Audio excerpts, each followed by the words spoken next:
Hey everyone, it's your girl Maddie here, aka Beaver Mosh, and today I'm talking to you about Cosmic Chronicles 1, The Ascension. From the Lawrence, Kansas-based band, They Watch Us from the Moon, and this is coming off a new heavy sound. And on this debut full length, They Watch Us from the Moon introduces a pretty interesting take on doom metal and psychedelia and stoner metal. They add a spaciness to it. Not just in the sound, but like thematically as well, like very much so. The way the band plays with these cosmic sounds and images and really own this kaleidoscopic sci-fi package makes it really stand out for sure. And a very different aspect of this band's music is the dual lead vocals, which allows for some wonderful melodies and these intricate harmonies from the vocals. It's just really fun to listen to. The very first track, On the Fields of the Moon, starts off with these telekinetic synths that introduce this prodding but grooving riff. These vocal samples that are coming from like a command center really set the tone of the record. And then you'll get these hazy licks that pair really well with the fluttering melodies from the two lead vocalists, Luna and Nova. And right away, you're met with this contrast the band nails so well, these sticky melodies carried by this cataclysmic backdrop. The way some of these vocal lines are staggered, it brings forth these really psychedelic and daisy vocal harmonies. It's really cool and fun to try to catch them in the air. But this record is not just the vocals. No, the guitars are murky and thick and dense. The drums push forward with such an intentional bite. And the low end of the record just drones on with such a demanding intensity. The leads here have this stoner rock influence, maybe even some grunge elements coming through. This is definitely not your traditional trad metal shredding. No. And then the space thing, they sell it really well. You're gonna want to buy it. There's this intergalactic sense and feeling looming all over the music's atmosphere. Space Angel is darker and bluesier, this swampy groove. When it comes through, I make this face the entire time, just loving it. And then you get this swung, stomping rhythm to the music that's just so goddamn good. The vocals still have that same charm, but there's more of a decidedly nasty snarl to them, even kind of a tastefully rough twang involved. There is these chords that are strummed down with such viciousness that it feels like something is about to snap open. In between these doomy, slow, eruptive notes, there's a lot of fuzz and little flourishes to really satisfy a headphones listen. Plenty of rich detail to sift through. And there's enough open and spacey and heavy passages for your stoner fan to get absolutely lost in. Mother of All Bastards brings us this brutally crunching, pouncing riff with these snaking vocal lines around it. It's a psychedelic moment if I've ever heard one. But let's get this straight. This is still very much a doom metal record, and there's this crushing weariness lurking underneath the track's layers. The solo here just screeches with a vengeance, a towering lead with a lot of somber emotion holding it up. And I gotta talk again about the vocal chemistry between Luna and Nova, because it's really special.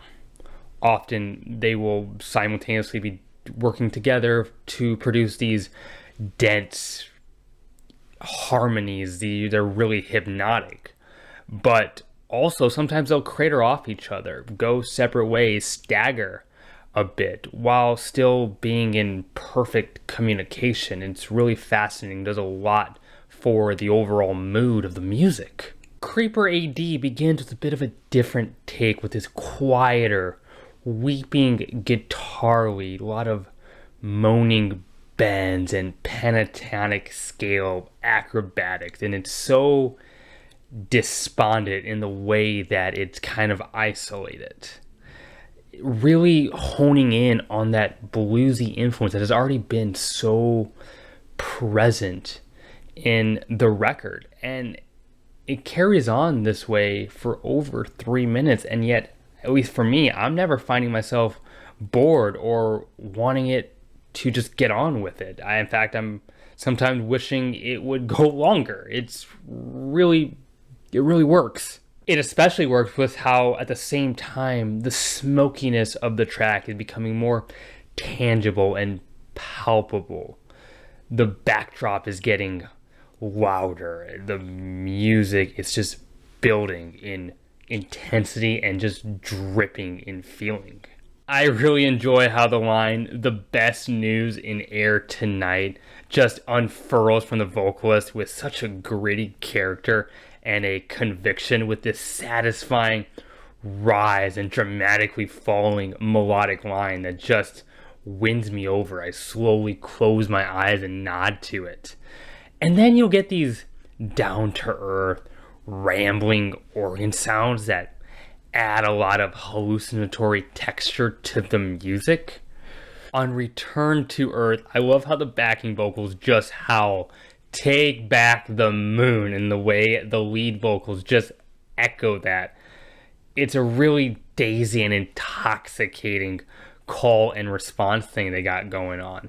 And then the guitars do that typical Doom thing where they'll play the riff and then they'll play the riff louder, but they do it so well here. It doesn't seem like they're just copying other bands. The way the riff will be introduced with a more heavily dynamic section, it feels like it's just being jolted at you in such a rush.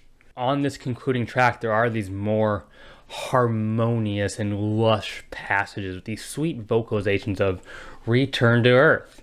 And I think with that, the band is trying to communicate, hey, we did it. We made it back home. And let's be happy about that for a minute. I like how there is this kind of intergalactic story being told with a beginning and the end. There is this driving, swampy lead with some massive echo and reverb attached to it that is going to knock you into a druggy stupor. Guaranteed. Don't fight it. Just let it happen. You're not going to win the fight.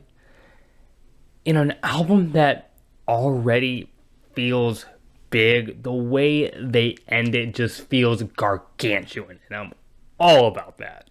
This is stoner psych doom that introduces a lot of unique textures and sounds and approaches. There is a lot of originality going here, and the songs just stick. They're very memorable. Plenty of hooks and riffs that you just want to replay.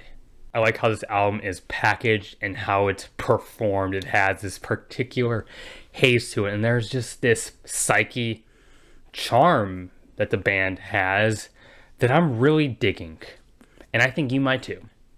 And hey, those are my thoughts. If you enjoyed this review, give it a like. It'd mean the world to me if you'd consider subscribing, leave a comment. I love engaging with those. I have a Twitter you can follow. I have a link to that in the bio of this YouTube channel. And hey, you there, you watching right now, you should keep it metal. My name is Maddie, aka Beaver Mosh, and I'm signing off.